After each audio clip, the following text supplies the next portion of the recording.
Hi, I'm Catherine Park. I'm an immigration attorney in the United States.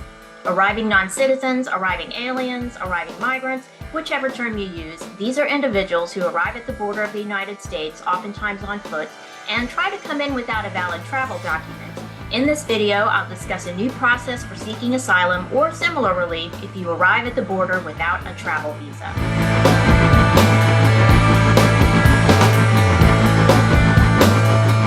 The new process is being rolled out even as we speak and is supposed to take effect in even more cities in the U.S. on December 31st, 2022. And just to clarify, the new process does not impact you if you were already admitted to the U.S. with a valid travel document and you're already present within the U.S. when you want to apply for asylum. This new process is only for individuals who arrive at the U.S. border after May 31st, 2022 without a travel document, and then you tell the Border Patrol that you want to apply for asylum. With the new process, the U.S. government will decide your case in just a few months rather than years. The first step is detention. You will be incarcerated while you await an interview with an asylum officer. It's called a credible fear interview because the asylum officer will ask you questions to determine whether he or she believes you have a credible fear of persecution or torture in your home country. To get asylum, you have to prove past persecution or a well-founded fear of persecution in your home country on account of race, religion, nationality, membership in a particular social group, or political opinion. Well-founded fear means genuine fear. The asylum officer has to believe that the threat against you is genuine.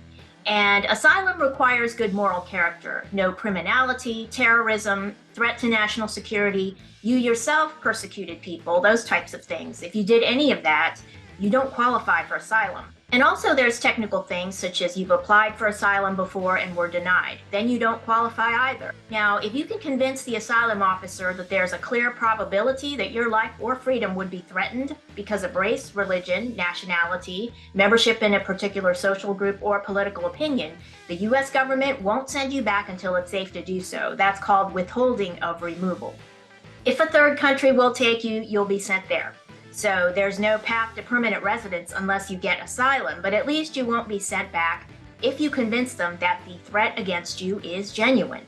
You might even get work authorization and public benefits. The U.S. government might keep you detained until it's safe to send you back. That's called deferral of removal, which is the worst form of relief that the U.S. could give you. And for those of you who don't get any prize, maybe you'll be forced to leave the United States, you still have many good reasons to feel good about yourself, because if you didn't persecute anyone or incite hatred or hurt anyone, you are better than those people who got the worst form of relief. There's a federal regulation, it's called the Third Country Transit Ban, which may or may not be enforced, so don't be alarmed. The Third Country Transit Ban says if you travel through at least one other country outside your own country to reach the U.S. through the southern land border, and if you didn't apply for asylum in any of those other countries and receive an official denial, your asylum application in the U.S. must be denied. However, a federal district court in California has issued a nationwide injunction striking down the Third Country Transit Ban, so it may or may not be enforced. I'm just telling you about it so that you won't be surprised if the asylum officer does ask about your travel route. If you're a victim of a severe form of human trafficking, you can apply for asylum even if you were trafficked through several nations. The Third Country Transit Ban won't be used against you.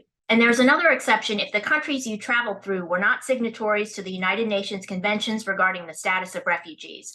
And let me just explain that UN conventions are agreements that nations make with each other. And Mexico did sign on to those UN conventions. The Third Country Transit Ban, if it's enforced, would tend to make it geographically more difficult to obtain asylum if you're an arriving migrant coming to the US through the southern land border, unless you're Mexican, okay? That's what it would mean if the US government decides to enforce the Third Country Transit Ban. And geographic issues come up elsewhere. You have to convince the asylum officer that you couldn't just move to a different location within your own country. The U.S. government believes that since you traveled all the way to the U.S. border, you could have traveled to a safer area within your own country, if a safer area exists.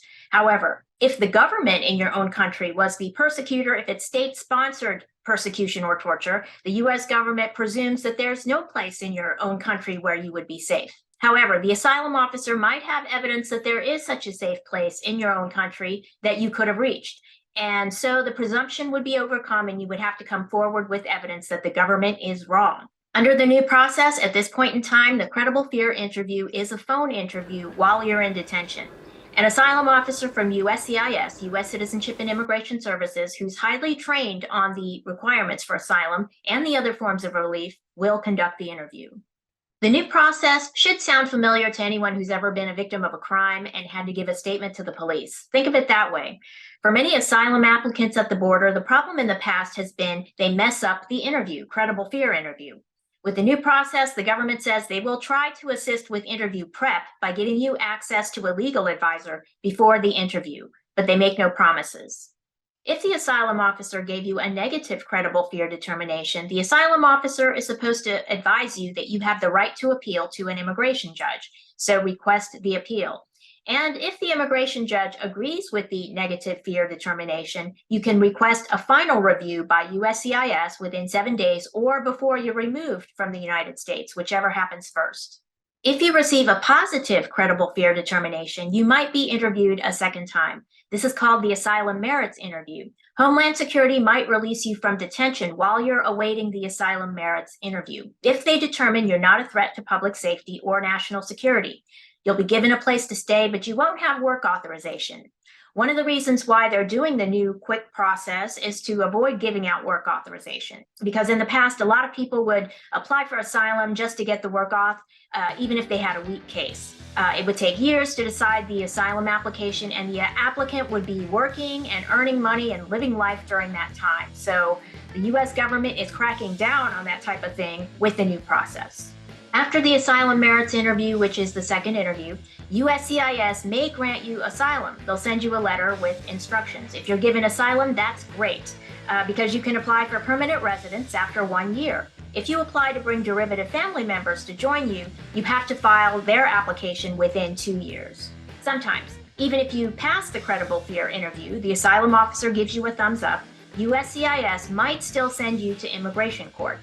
And if the asylum merits interview goes against you, you will definitely be scheduled for immigration court, where you can again request asylum and the other forms of relief with the immigration judge. And immigration court will be more difficult, especially if the asylum officer gave you a thumbs down. And that person will write a very detailed memorandum with an emphasis on facts that they say are legally significant, and the judge will make decisions about you based on the memorandum. So you have to convince the immigration judge that the asylum officer was wrong about you.